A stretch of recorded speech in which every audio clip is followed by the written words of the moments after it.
भारत की जितनी ऐतिहासिक नींव मजबूत है उससे ज़्यादा पौराणिक नींव मजबूत है। हमारे भारतीय संस्कृति के ये दो स्तंभ हैं जिन पर गौरव, अभिमान व आस्था टिके हुए हैं। कलयुग में कहते हैं भगवान का नाम लेने मात्र से ही सारे दुखों का क्षय हो जाता है, पर इस कराल कलयुग में जब स्वयं भगवान धरती पर आते हों, वो भी हर रोज, तब तो पृथ्वी पर रह रहा हर जीव बिना नाम लिए ही उनके पावन सानिध्य का हकदार हो सकता है। मैं बात कर रहा हूं अयोध्या स्थित कनक भवन की। लोग कहते हैं कि आज भगवान श्री राम अपनी भार्या माता सीता संग यहाँ आते हैं और विहार करते हैं। और सिर्फ यही नहीं, वे कहते हैं माता जानकी हर रोज श्री राम को भक्तमल कथा सुनाती है और दोनों लोग साथ में बैठकर चौपड़ भी खेलते हैं। तो आइए जानते हैं क्या है कनक भवन का इतिहास और किस तरह भगवान अपने भक्तों को देते हैं आशीष।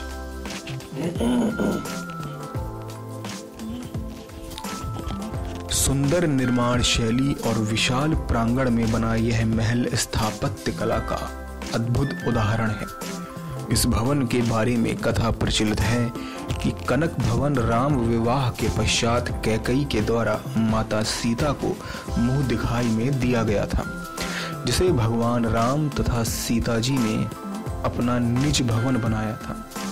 उस समय का यह भवन 14 कोस में फैली अयोध्या नगरी में स्थित सबसे दिव्य तथा भव्य महल था।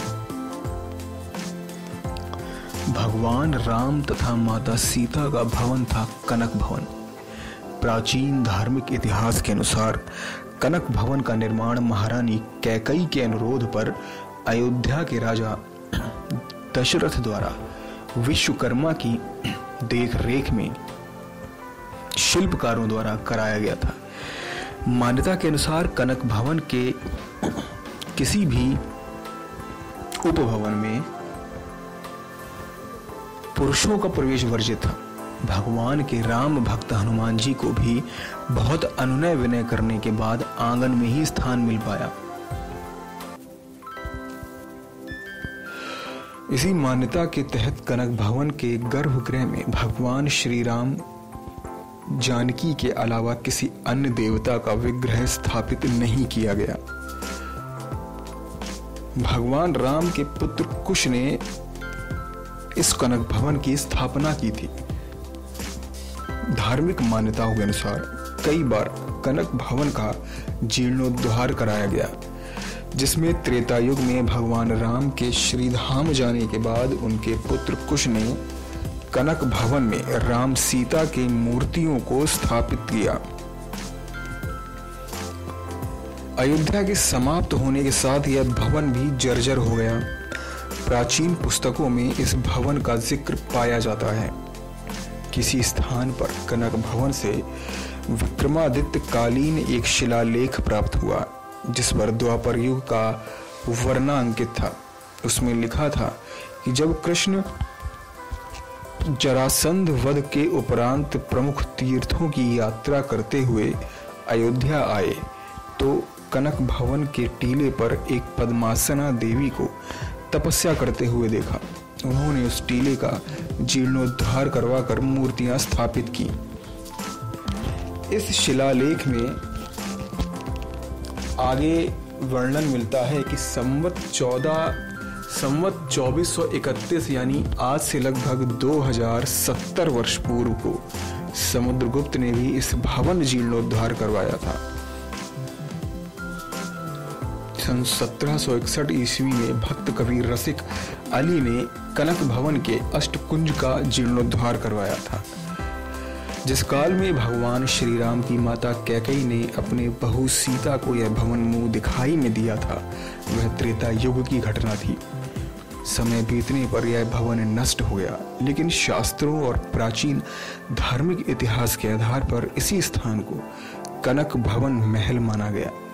वर्तमान के कनक भवन का निर्माण ओरछा राजा ओरछा राज्य के राजा सवाई महेंद्र प्रताप सिंह की पत्नी महारानी वृषभानु कुंवरी की देखरेख में कराया गया था। सन 1891 ईस्वी को उनके द्वारा प्राचीन मूर्तियों की पुनः स्थापना के साथ ही राम सीता की दो नए विग्रहों की भी प्राण प्रतिष्ठा करवाई गई। मंदिर के गर्भगृह के पास ही शयन स्थान है जहां भगवान राम शयन करते हैं। इस कुंज के चारों ओर 8 सखियों के कुंज हैं जिन पर उनके चित्र स्थापित किए गए हैं। सभी सखियों की भिन्न भिन्न सेवाएं हैं। चारुशीला जो भगवान के मनोरंजन तथा क्रीड़ा के लिए प्रबंध करती हैं। इसी प्रकार क्षेमा, हेमा, वरारोहा, लक्ष्मण, सुलोचना, पद्मगंधा, सुभगा की भगवान के लिए सेवाएं भिन्न भिन्न हैं। ये 8 सखियां भगवान राम की सखियां कही जाती हैं।